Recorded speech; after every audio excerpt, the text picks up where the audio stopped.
Minsan mo na bang binuksan ang cabinet mo at sinabing, ano ba susuotin ko? Hindi ka makapili simply because napakadami mong damit. Well, ladies and gents, dyan ako papasok. My name is Vincent Manyo, here to teach you about men's fashion, lifestyle, aesthetics, values, and mental health. And let's start with finding your signature style.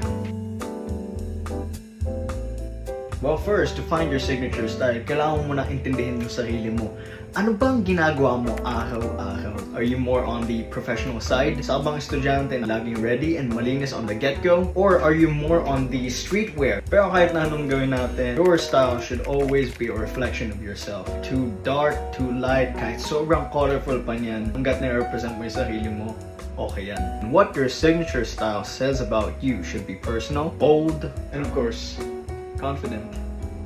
And then here comes number 2. Saan ka ba mahilig? Mahilig ka ba sa sando? Mahilig ka sa t-shirt? Or mahilig ka sa polo or jackets? More importantly, what clothes make you more confident? Ito naman, medyo komplikado ito ng konti. You have to understand your proportions. For example, me. For example, 5'4.5". Someone na isang tao na mas malaki, significantly ang torso niya kaysa sa binti niya. The proportions should always be mas mahaba dito, mas maikli dito.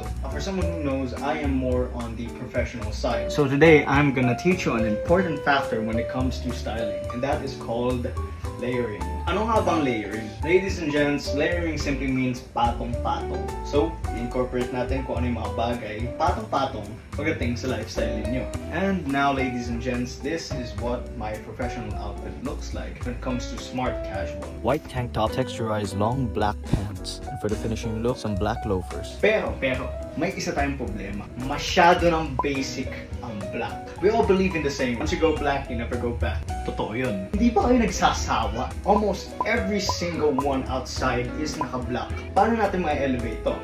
Simple lang. Well, sa simpleng pagpalit natin ng pants, ma-elevate natin yung color and contrast when it comes to our outfit. And finally, a bonus tip for you all, you would have to choose quality over quantity.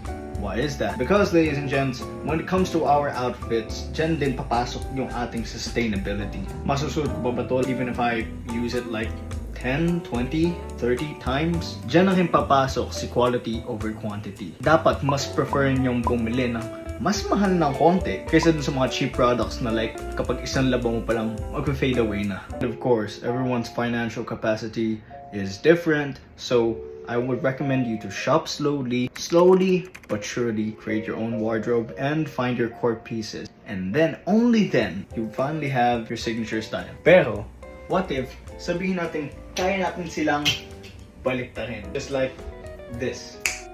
Well, surprise, surprise. Was not expecting na gagana siya. What's the highlight? Pinagpalit lang natin yung kulay. Now, what do I want you to learn here, ladies and gents? Hindi kailangan maging komplikado ng yung next outfit. All you need is yourself, your confidence, and your personality. And yes, at this point, nahalata nyo na siguro. So my signature style involves lots of pants. I always have this white tank top. It's so versatile. Almost any polo babagay sa kanya. And then of course, meron tayong layering na polo. It's that easy. Well, by that time siguro, ladies and gents, you finally understand how to get your signature style. Now, I repeat every single time, hindi kailangan maging complicated nun to be you. And so finally, our first episode when it comes to fashion is finally done. So, ladies and gents, live the life you love and love the life you live.